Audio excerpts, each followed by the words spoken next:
So I would like to share a little bit about a new design in AutoMall. I haven't seen some designs as compact as this one elsewhere. So this is a very compact design of AutoMall that is infinitely stackable, depending on how complex the ingredient is. It's really scalable in the sense that we can just layer these basic units of assembling infinitely. And to use this AutoMall, I would just make a quick demonstration. Let's suppose that we have some new things that we want to request. Let's say that we want to keep 20 of the drillers inside the boxes, and we just add that to the constant combinator. The input set demand of this AutoMall, and it's going to make everything that it needs. Currently there is a little bit of bug sometimes where the product pipeline can get stuck by materials that are overproduced, but most of the time it works pretty autonomously. So yeah, let's see. There was just exactly 10 more drillers or pump jacks produced, so there is exactly 10 pump jacks, 20 in the inventory now. Suppose that, let's say that we have removed some of the, let's say that there were some bots that removed all of the repair packs from the storage. Well, that hasn't happened yet. Okay. So yeah, once that happens, this mall also realizes that the repair packs are missing inside the inventory, and it's just going to produce them as the demand is set. And I'll explain in a bit how this mall is made and how to utilize it in your own base. But yeah, I think this is a pretty cool design. I mean, no matter how complicated the recipes are and how many manufacturing steps it requires you to create something, it just does it, and it's also autonomous in the sense that it pulls ingredients if there is something that the upstream is lacking. Otherwise, it's just going to use the component or parts that are immediately available, to avoid spending time making something that it doesn't need to produce by itself. So yeah, you can stack this again infinitely long to produce ultimately arbitrarily complex products. And I think it's pretty cool to see it working. For instance, right now the green circuits are not feeding in, but it's making the green circuits by itself.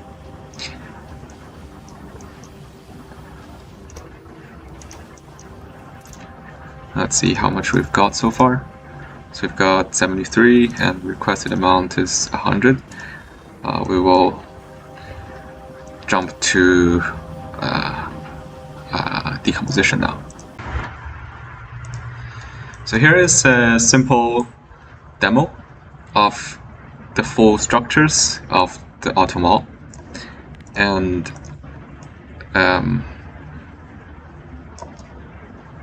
okay, we're missing a blueprint or two. Okay, so here's the blueprint. Anyways, so this is a constructed AutoMall, and what it needs is a set of materials that are feeding in. Potentially these are things that it needs, like raw materials, or that cannot be assembled inside an assembler, or it can be something that's maybe a little bit more complicated to construct, in the sense of that it takes more time to construct, such as engines or red circuits. And you can chain this input structure like this right here infinitely to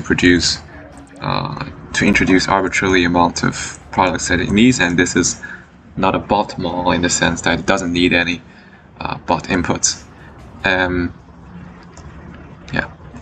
Anyways, so let's say that we wanted something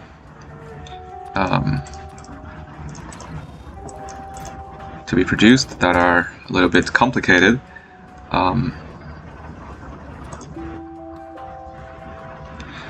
I cannot quite think of something. It's probably really complicated to produce at the moment. Okay, suppose maybe the wind turbine, and I'm not sure how complicated it will be to produce it, but then here it is, working right now. So notice that when the resources are pulled upstream, they enter this buffer chest, that sources materials, and then the outputs sometimes are buffered inside this chest before being sent to the next. So I'll explain a little bit in detail what all of these combinators and filters are doing. But essentially the idea is that in each layer we output the components that we're trying to construct to the previous layer, and that sets the ingredients of the recipes of the assemblers, and the ingredients are also read to become without essentially contaminating the pipeline, but we have to use red and green wires to distinguish between the input request and output request. But essentially these are fed back to the previous layer so that the earlier layers know the subcomponents that it wants to construct. So this is a recursive structure that decomposes everything into things that maybe you want to have. But at the same time, all of the requests, all of the items that are requested are also sent through using a channel, so that the earlier stages know that if there are something that existed in the chest, or these are so-called buffers inside each layer. If there are any buffers, if there are items that the future layers request that exist in the current buffer, then they will be sent through by letting it through inside with this filter. So I maybe, let's see how many. Yeah, so it has created 2 turbines.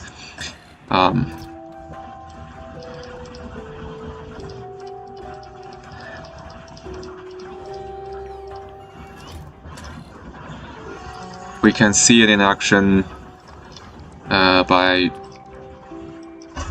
producing something that's even more complicated.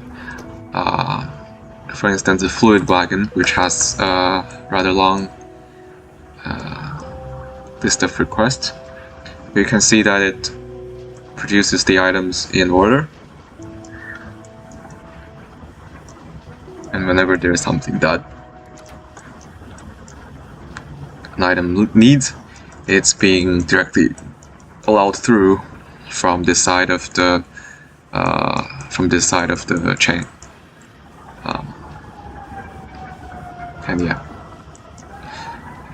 so the logic is, let's go into the details of the logics now. Essentially, this is the input of requests. So whatever you put in, this is saying that, oh, I want XYZ inside the layer, and we can see the inputs right now is 10 wagons. This is the inputs. Okay, so you see that now in the second layer there are a lot more requests that are being passed through. and here there is actually not really a lot. So the invariant quantity, or I guess the rule that we keep track of, is that the input is here strictly, the input that enters this is strictly the things that the next layer wants, right? So here we only have steel, gears, and whatnot, but we don't have anything else that, we don't have the wagon itself. But this is only on this side of the,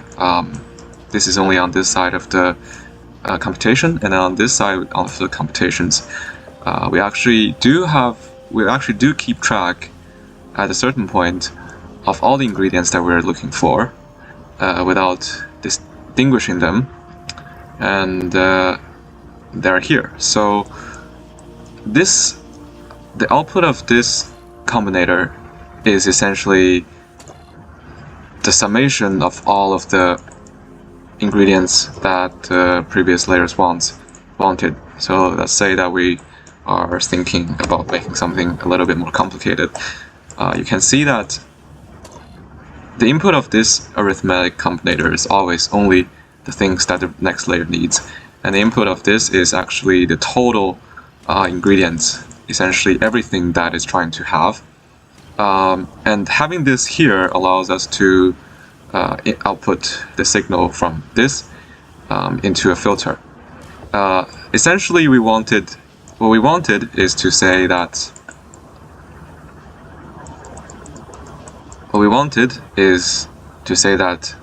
if there is XYZ that this whole system needs, and there is XYZ that exists in this box, then we're going to pull it in.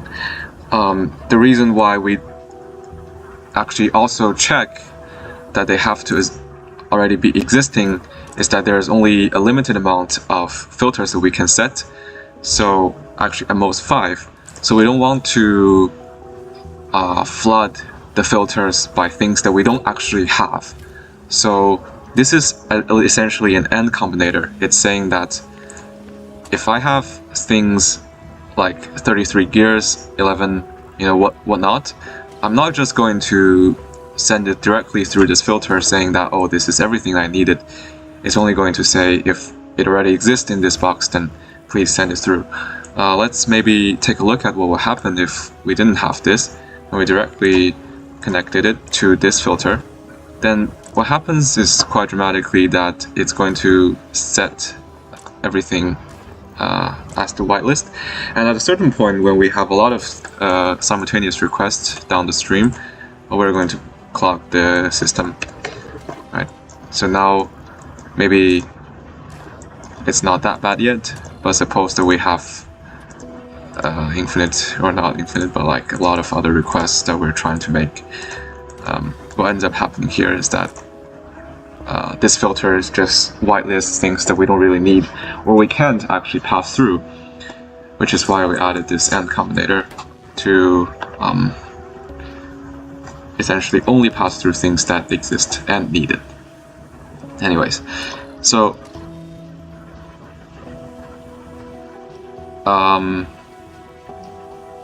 on this side of the combinators, this minus arithmetic combinator is doing something also interesting. It's saying that what do I have downstream and what am I requesting, and I'm not going to overdo the requests if they already existed in downstream. So for instance, here the output is all of these, and it's going to check that, okay, maybe I already have some amount of bulk inserter, so that even though I have requests for 20 bulk inserters, I'm going to output exactly -1, which also just doesn't activate that side that request at all. So I'm not going to need any bulk inserters in that sense. And the output of this arithmetic combinator is sent directly through to the previous assemblers. So the assemblers in this layer knows exactly what we are trying to make. Now, this is a little bit of a trouble because Spidertron requires a really long production chain, and there are materials that we're not currently pulling in, for instance blue circuits. But of course in your design you can always extend this network to include those things. I'm just going to remove it from the current pipelines.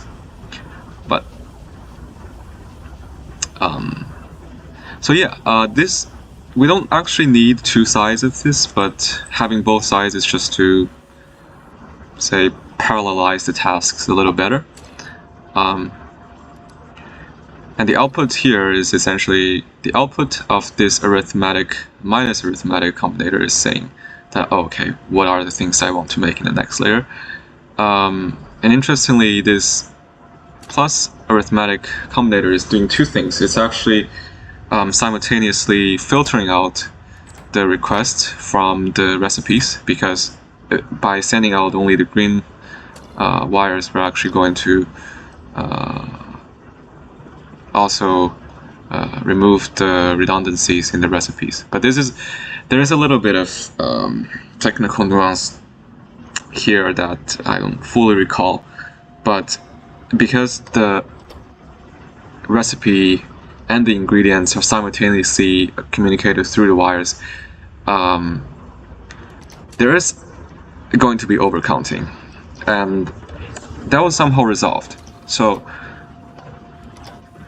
we can see that the outputs of these are actually quite contaminated. It's okay, let's see. So because it is simultaneously, okay, I see. So actually it's not going to be contaminated because the red line, the red wire, strictly sets the recipes, and the green wire strictly reads the ingredient. By doing so, it's not going to, the green wire is not going to read from the red wires, so that only the recipes gets passed through. It's the same thing on this side, but symmetrically applied. So it's only reading from the green wires, so the red wires, once connected out, are going to pass through the ingredients, right? So with the ingredients going through, and this plus arithmetic combinator serves as two things. It cleans, so that it's kind of like a summation that sums the request, but at the same time it's a kind of like a transistor that avoids the downstreams from polluting the upstreams. And so that's saying that I'm going to send out this signal, which is the red wire, whatever it is, but it's not going to be passed upward, so that everything that gets outputted or inputted in the downstreams are absolutely separated out. Right. So again, we keep track. If you kept track of the invariant quantities on this side of the network and on this side of the network, and also on this side of the network, that's just the production requests. Essentially, we have broken down this whole thing, and it should be clear that it's going to automatically produce everything that's needed as long as the ingredients are present. Of course, the blue, the fancier, there are actually fancier transportations, like the express transport belt that needs lubricant that cannot be produced immediately, but there are actually ways to augment this design so that maybe we have pipes that's connected to it and that actually knows when to be inputting fluids. But this is the basic ideas of it. So I'm going to share this design, at least this basic unit on GitHub, and you can experiment with it. So it is. I think it's a pretty interesting design, and so because in even and odd layers the orders of red and green wires exactly flipped.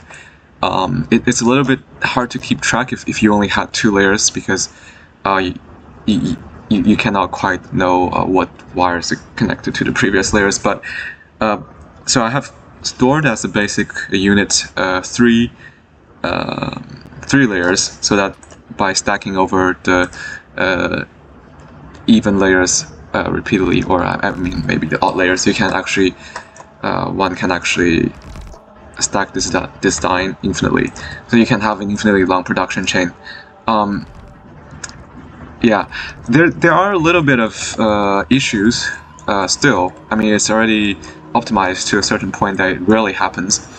But imagine that this gear, say that we have a gear request, and the gears are being produced so fast that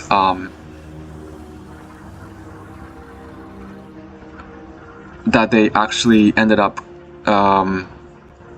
So imagine that if we had iron plates being pulled in from here and entering this spot continuously, and when there is a the gear is being requested, is going to be produced and being sent into this box.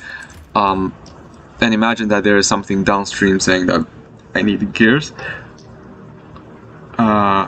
because suppose that only iron plates are being pulled through by this inserter. Then in that case we sort of have a deadlock where iron plates go in and gears come out of here, but because there are so many iron plates being pulled in that that actually prioritizes over all the gears, then there are no gears. The downstreams are being starved of gears, and that's going to continuously maintain the request for gears at this layer, so that there's a deadlock situation, right? This gear is going to produce until this box is filled with gears, and at which point then the deadlock will be unlocked, and only gears will now be allowed through. But it's actually quite rare, and in those cases I think there are actually potentially future steps to take to optimize these situations. Oh, and one more thing. So in terms of the inputs into this box, right? So we see that it is exactly this box that's being filtered. Let's add in the missing pole so that it doesn't scream at me. But in any case, okay. So imagine that. Oh, it's still screaming at me. Okay, well, that should fix it. So I think I haven't explained how to manage the inputs of this system. So say that we have something right here that pulls in materials from multiple input channels in upstreams. We cannot allow them to pull in materials indefinitely, as if once that happens, it's just going to completely flood this box, and because there's no filters on this inserter, then it's just going to continue downstream and flood this box. So essentially what we do is we think about how to avoid that, and it's simple. So we only, because there are so many slots here that allows us to put a lot of ingredients here, we're only going to be keeping a certain amount of each ingredient in, so that we have a diverse ingredient, or at least a pre-made set of ingredients that are buffering here. So the idea is that we connect a green wire into this, or I mean okay, since this is currently also outputting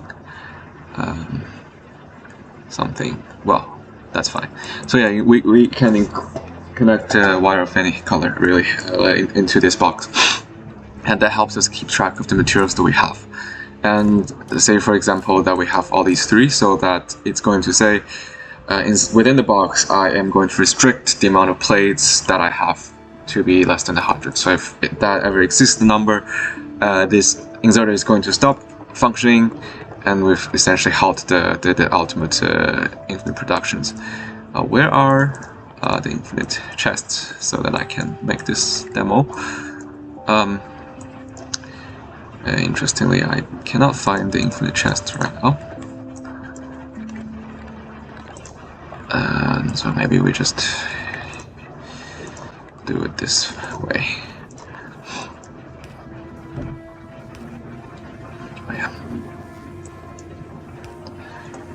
So as you can see, as long as there are enough items that are pulled in here, that matches the expected numbers, it's going to sort of halt at a certain point.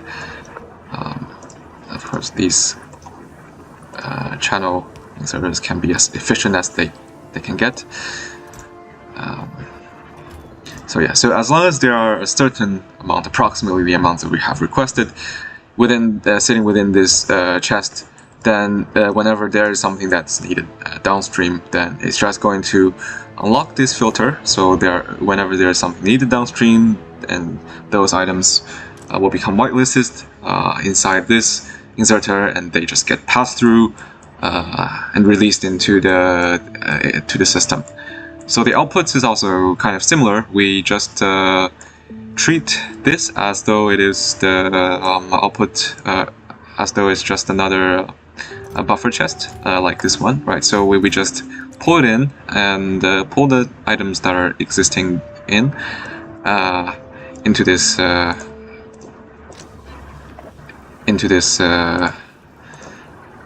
subtraction counter. And for the input request, as following the request conventions, is just sent into the arithmetic combinator here. It doesn't really matter, which layer you're on, even or odd, but just send it in with the green wires or red wires. It doesn't really matter, I think. So because you only really have one input here, right? So yeah. So these are the inputs and outputs concerning this AutoMall. And yeah, have fun experimenting with it. And thanks for listening to me ramble, I guess.